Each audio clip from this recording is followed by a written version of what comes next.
Welcome back to Conflicts of Interest. This is episode 454. I'm the host, Kyle Anzalone.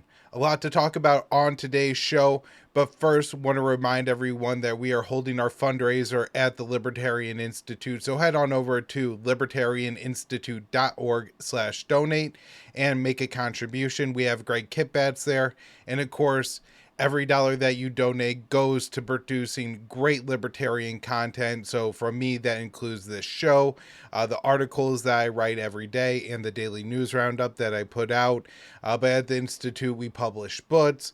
We have several podcasts on our lineup and op-eds every day, breaking down and tackling the current events from a libertarian perspective. Absolutely must-read articles are coming out all the time at the Institute. So please head on over and make a contribution. We really appreciate it. Other than that, just share the show, put it out there, and continue to help support that way. And let's get into the news I have on today's show. There is a lot.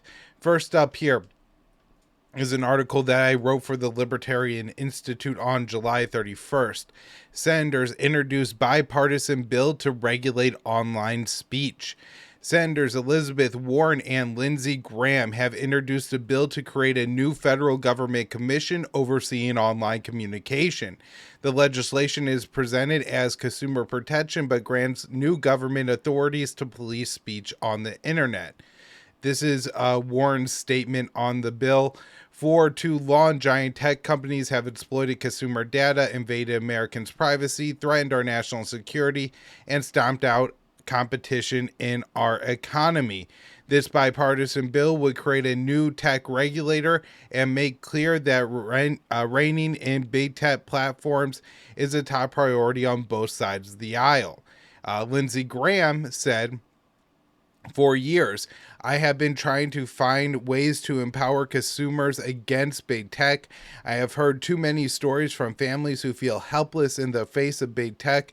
The creation of a regulatory commission to oversee big tech is the first step in a long journey to protect American consumers from the massive power these companies currently wield." This is bold. And remember, we are talking about two fairly prominent senators here, Lindsey Graham and Elizabeth Warren. So obviously they present the bill as something that we are doing to help you Americans be safe from exploitation from big tech. But in reality, let's get into what this bill does. The bill will establish a digital consumer protection commission that will be responsible for designating some websites as, quote, dominant platforms. It appears those sites will be in the crosshairs of the new commission as the legislation instructs the new agency to, quote, intentionally avoid having the platform meet the qualifications for designation as dominant platform, and this requires a certain number of users and money. So basically, it really sounds like this commission will be bent on, bringing down companies like Google, Amazon, Facebook, and Twitter, or it will allow those companies to establish themselves as the dominant platforms and then prevent any other company from joining them. So it says here, the dominant platforms will be required to engage or to inform the government of their content moderation policies. The bill will require the designated companies to make publicly available through clear and conspicuous disclosures that dominant platforms' terms of service shall include the criteria for the operator employs in content moderation practices. And so this is going to require these companies to make public, and especially to this commission, what is in their content moderation policies. And we have learned from the Twitter files and now the Facebook files have shown how the U.S. government has influenced the social media giants and pressed them into censoring certain viewpoints. Congressman Jim Jordan recently released internal Facebook communication showing the company drew the ire of the Joe Biden administration and responded by increasing censorship of views and people politically opposed to the White House. And so imagine this, right? That we already have this dynamic going on, but now there's going to be a special commission that's essentially going to facilitate this. I believe the Department of Justice will have a lot of power over this commission. And so, reasonably, it's going to be a member of the president's cabinet that will be really responsible for deciding what content moderation policies are needed, because the commission will have extensive power over the quote dominant platforms, as the companies will be required to obtain licenses to operate. The commission can revoke the license for repeated egregious and illegal misconduct that has caused harm to users of the dominant platform or employees or shareholders or businesses. And so imagine this. We have a situation where there's another illness, and the government says that we have a vaccine that will cure this illness. And people are sharing their particular stories, saying that we took this vaccine and we had some pretty serious side effects, or other people are saying that the illness in question isn't all that serious, and the vaccine really, it's an unnecessary risk. It's not like the vaccine's particularly harmful, but neither is the illness. And the government decides that those viewpoints are harmful because, they say that a person not getting the vaccine means they're more likely to die. And so I think this is really a way for the government to be able to determine what the content moderation policies at these companies are. And they're going to say, if your content moderation policy that you publicly have to share with us, including how all the appeals and internal discussions about this work, and they're going to give licenses on who could be a dominant platform based off of that. So, I'm not sure what's going to happen if, say, Facebook stops meeting its qualifications and has its dominant platform license revoked by this commission. Does that mean Americans can no longer access Facebook? That kind of seems, what they're talking about here. Now, I'm sure they'll try fines and other things like that before an outright ban, but assuming Facebook, were to refuse and didn't want to participate in this law, it does seem like they are trying to get rid of any company that's unwilling to toe the U.S. government line with this legislation. So that's very concerning. There's also a part of this bill I should mention that I didn't put into my article, but it does seem to have some provisions targeted particularly at TikTok, making certain requirements on data storage having to be in the U.S. And so, the major platform that is based overseas is TikTok. So it seems that the U.S. is trying to prevent any foreign companies from being major platforms for social interaction on the internet. All right, let's move on now and talk about this next article that I wrote for the Libertarian Institute on July 31st. U.S. to introduce UN resolution authorizing sending multinational force to Haiti. Washington plans to introduce a resolution at the United Nations Security Council to authorize sending soldiers to Haiti. The Caribbean country has fallen into chaos after President Jovenel Moïse was assassinated over 2 years ago. The White House has been seeking a country to lead the multinational force for several months and appears to have enlisted Kenya to serve in that role. The State Department spokesperson Matthew Miller said the U.S. and Ecuador plan to introduce the resolution at the UNSC to authorize the deployment in the coming days. Miller indicated more steps needed to be taken before Kenyan troops arrive in Haiti. Washington has spent several months seeking a country to send their soldiers to Haiti. In October, American officials pressured Canada to take on the role, but Ottawa rejected Washington's demands. Kenya leading the mission could pose a potential issue, as the soldiers are known to commit human rights abuses. According to the State Department 22 Human Rights Report on Kenya, it said Human rights groups allege security forces committed abuses, including extrajudicial killings, while conducting counterterrorism operations. Human rights organizations complained security forces made widespread arbitrary arrests and detentions during counterterrorism operations. So that's what the State Department determined, and yet they're going to have Kenya fill this role. And of course, UN soldiers, dubbed peacekeepers, have a dark track record of severe human rights abuses and impunity for the perpetrators of the crimes. Vast numbers of peacekeepers have fathered children with underage women in foreign countries. They then abandon the girls and return to their countries. And so this is, a really crazy thing that is able to happen.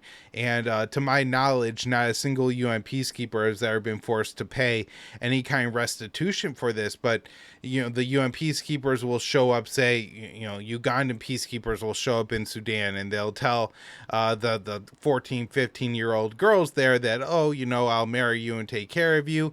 And then, so the girls will have sex with them, they'll impregnate them, then they'll rotate out. And the young girls are left 14, 15 years old. And now, nobody wants to marry them because they already have a child with a man who is no longer in the country. And there's stigma around that. And, they're just in an awful, awful situation. So this has happened quite a bit in the past. Wouldn't be surprised to have it happen there. But also there's been far worse atrocities like murder and torture committed at the hands of UN peacekeepers. And then I just note in my article that Haiti's descent into chaos accelerated in July 21 after the assassination of Morsi. In the weeks following his death, then acting Prime Minister Claude Joseph briefly took over as president, but was soon forced from power under an international coalition led by the United States that pressured him to relinquish power and give support to Ariel Henry. And Ariel Henry is the Haitian politician who is now leading the country and calling for an international coalition to enter his country. All right, now on to some news about the war in Ukraine. This from Dave DeCamp, antiwar.com. Ukraine says it will start talks with U.S. on security guarantees. A Ukrainian official said Sunday that Kiev will begin its consultations with Washington this week on the U.S. providing Ukraine with security guarantees. The chief of staff for Zelensky wrote on Telegram, "We are starting talks with the United States this week. Security guarantees for Ukraine will be concrete, long-term obligations ensuring Ukraine's capacity to deter and restrain Russian aggression in the future. These will be clearly drafted formats and mechanisms of support." The State Department confirmed on Monday that talks will begin this week. At a recent NATO summit in Lithuania, the U.S. and other G7 nations vowed they would begin negotiations on bilateral security deals with Ukraine. The Ukrainian official said the idea is for the guarantees to be in effect until Ukraine secures NATO membership. Now, I will say from the statement, it did seem to me that rather than some kind of bilateral agreement that the U.S. will go to war on Ukraine's behalf, this is more a bilateral agreement that the U.S. will continue to provide Ukraine with a certain amount of probably military and financial aid every year. And so I think this, again, is really like just pushing towards formalizing the Israel model that the U.S. has adopted for Ukraine, where we're going to flood this country with military aid and weapons, but we're not going to have a direct treaty ally relationship. Although, with the rhetoric around both of these countries, the political bond that the U.S. shares with both Ukraine and Israel is almost stronger than the actual treaty commitments or anything that we have with either of those countries.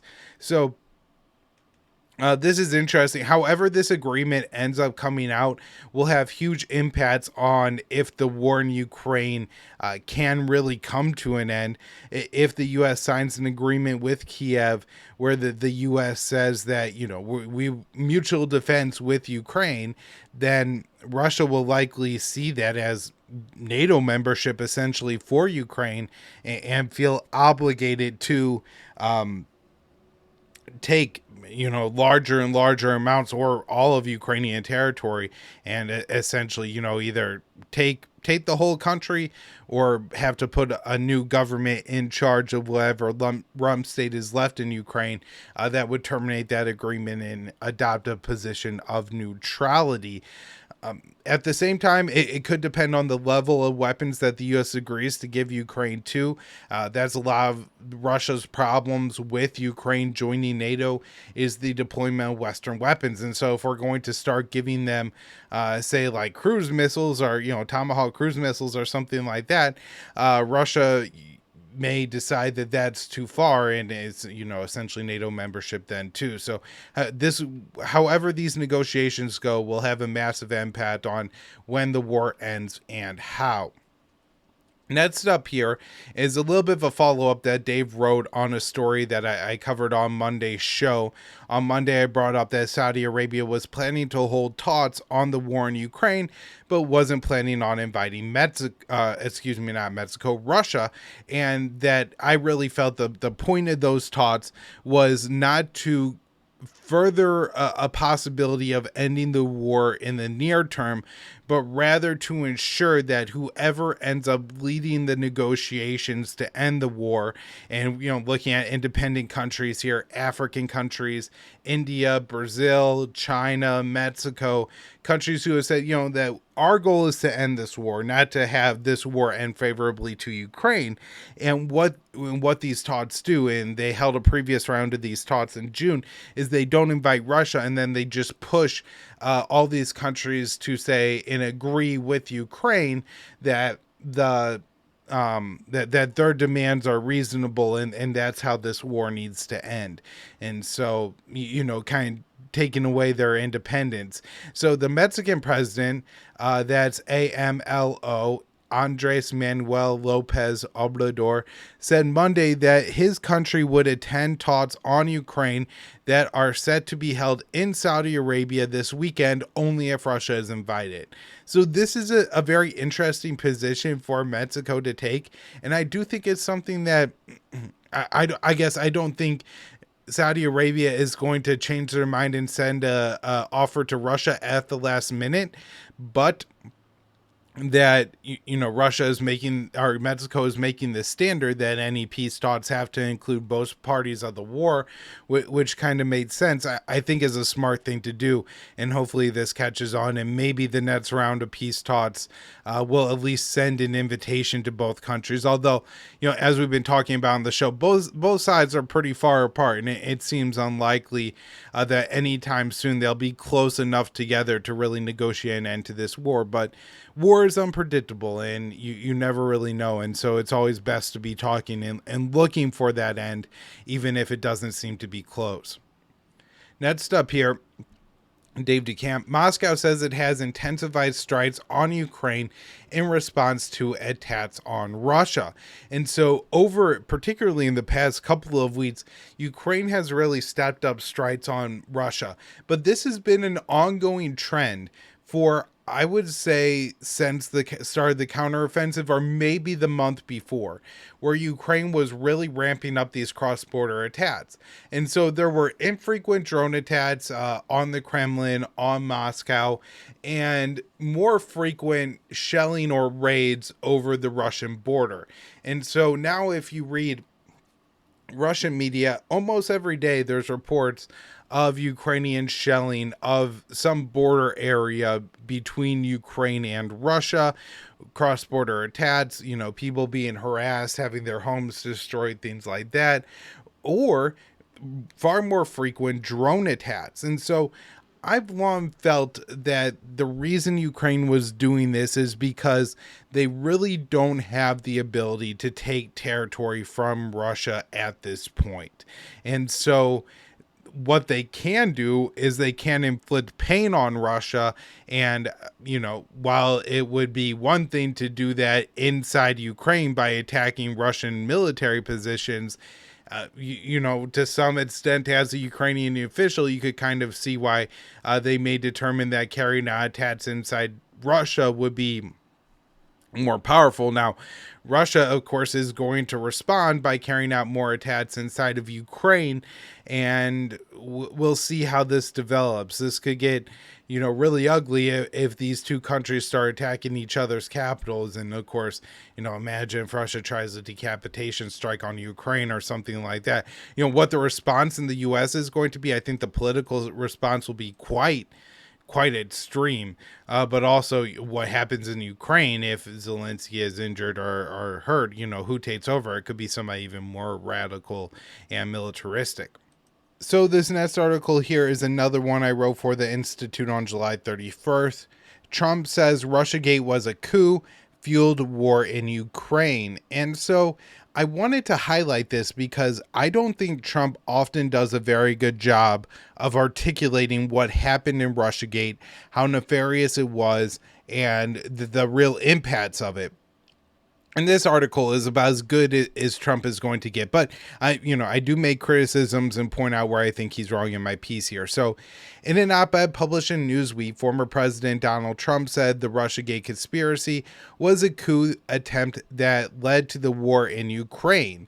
He warned that Russophobia, hysteria created by the conspiracy theory, could start World War III. He wrote in the op-ed that was published in Newsweek on Monday, an unelected cabal in the senior ranks of our government, in concert with their chosen candidate, Hillary Clinton, and their allies in the media, launched the de facto coup attempt known as the Russia hoax. Their goal was to prevent my election, and failing that, to throw me out of office or sabotage my presidency, undercut my agenda in Congress, block my domestic reforms, and interfere with my foreign policy. Trump references the Durham report that vindicates his claim that Russiagate was a conspiracy invented by his political opposition, and that the American intelligence community wrongfully pursued the investigation into ties between his campaign and the Kremlin. And so that plus this next statement here, at a critical moment when we should have been reducing tensions with Russia, the Russia host stoked mass hysteria that helped drive Russia straight into the arms of China. Instead of having a better relationship with Russia, as I work to build, we now have a proxy war with Russia, fueled in part by lingering fumes of Russiagate delirium. And so I think in these two paragraphs, Trump explains, maybe better than he ever has, Russiagate and its consequences. Now, the problem is that Trump in this article doesn't, of course, acknowledge any of his own shortcomings. So as president, he did things like sanction Russia and expel Russian diplomats from the U.S. for the Sergei Skripal poisoning, which seems to, at least the narrative put forth by the intelligence community, the American intelligence community, which is basically based around the claim that because a Novichok chemical agent was used in the poisoning of Sergei Skripal and his daughter Yulia, that we know it was Russia because only Russia would have access to that. And, it was debunked in a couple ways. One, Gareth Porter pointed out how this was used previously by different criminal agents and had leaked out into the public before. And so it's not only held by state actors, but additionally, other experts pointed out that, look, yes, this was invented by the Soviet Union, but, kind of like the nuclear bomb being invented by the Americans, does that mean that Russia can't have a nuclear weapon because America invented it? Obviously, that's not the case. Other countries could replicate this, and any major lab apparently could have. And I mean that, probably there's only a couple in most of the world's more advanced countries, but there's a lot of players who could have come up with this chemical agent. And Trump in general took a more aggressive stance against Moscow than his predecessor. Particularly, Trump provided lethal arms to Ukraine, and that was a step even Barack Obama refused to take. And so really, Trump was igniting this proxy war against Moscow. While he likes to play like him and Putin had a great relationship, he largely allowed himself to be bullied out of that reality and took a very aggressive stance against Russia. So If reelected in 2020, the Trump. This will. Never mind. As Trump has returned to the campaign trail in hopes of retaking the Oval Office in 2024, he has promised to promote a message of diplomacy with Russia to end the war in Ukraine, and has highlighted the dangers of Biden's proxy war. And so, even if he, was not very good on Russia, that is something that I think we need to continue to bring up, and I hope somebody confronts Trump on it, because Trump always gets accused in the media and by basically anybody who asks him questions of being a Russia apologist. And so confronting him and saying, as president, you seemed like quite the Russia hawk to me. How could you possibly be the one to lead us forward here and, kind of out of these really terrible tensions that we currently have with Russia? I would like to see Trump pressed on that and see if he could give an answer, because I worry this is all rhetoric like it was the last time around in 2016. All right, this from Dave DeCamp, antiwar.com, July 31st. U.S. to establish new spy center in Australia to keep an eye on China. So this is after 2 days of talks in Australia. The U.S. and Australian governments announced they will form a combined intelligence center to give the U.S. more spy capabilities in the region to monitor China. And of course, this is going to be seen as provocative by Beijing. And as I talked about in the last show, one of the other really interesting things that came out of Blinken's visit to Australia was the subject of Julian Assange being put forward, and Blinken saying that, there's sensitivities in the U.S. that need to be considered here, and that's why Australia is wrong to demand the U.S. end its prosecution of Julian Assange. Horrible. Top diplomat that we have here in the U.S. All right, so next up here, this from Dave DeCamp, July 27th. Sits House Republicans urge Kamala Harris to meet with Taiwanese vice president. Since House Republicans have sent a letter to Vice President Kamala Harris urging her to meet with the Taiwanese vice president when he stops in the U.S. next month on his way to and from Paraguay, one of the few countries that has diplomatic relations with Taipei. The vice president is scheduled to visit Paraguay on August 15th. According to the Taipei Times, Secretary of State Anthony Blinken has said he is expected to transit the United States on both incoming and outgoing legs of his trip. Neither the U.S. nor Taiwan have said if the vice president will meet with any U.S. officials while he is visiting this country. Beijing is opposed to high-level meetings between the U.S. and Taiwanese government officials because he views it as a violation of Washington's One China policy, which is supposed to govern the Washington-Beijing relationship, and acknowledge that, Taiwan and China make up the same political entity. And meeting with the person who, claims to be president of Taiwan is kind of problematic from Beijing's perspective, because even if it's not the U.S. quite declaring that it sees Taiwan as an independent country, it is treating Taiwan as an independent country. All right, our Secretary of Defense, Lloyd Austin, meets with Papua New Guinea's leaders about boosting military ties. So Lloyd Austin met with leaders in Papua New Guinea on Thursday to discuss expanding military ties after the two countries signed a defense cooperation agreement that will give the U.S. access to bases in the Pacific Island nation. The two nations also signed a maritime surveillance agreement allowing the U.S. Coast Guard to control Papua New Guinea's exclusive economic zone, which extends over 200 nautical miles from its coast. Austin announced that a U.S. Coast Guard cutter would be arriving in August. And then the Prime Minister of Papua New Guinea has faced some domestic backlash for inking the agreement with Washington, which has yet to be ratified by the country's parliament. At a press conference with Austin, the leader insisted the deal was not about the U.S. preparing for a future war with China, which is problematic for him because U.S. leaders are going to make it clear that's exactly what they want to do. And, Papua New Guinea would, of course, then be, I'm sure, in the crosshairs of China and face at least some diplomatic and economic retaliation and, the event of outright war, potentially military retaliation from Beijing. All right, here, U.S. announces a $345 million in unprecedented military aid for Taiwan. And boy, it's this, headline just seems like it could be about Ukraine here. So this is, I think, why it's so striking. This is from Dave DeCamp, July 30th, antiwar.com. The White House announced on Friday $345 million military aid package for Taiwan, marking a significant escalation in the U.S. support for the island.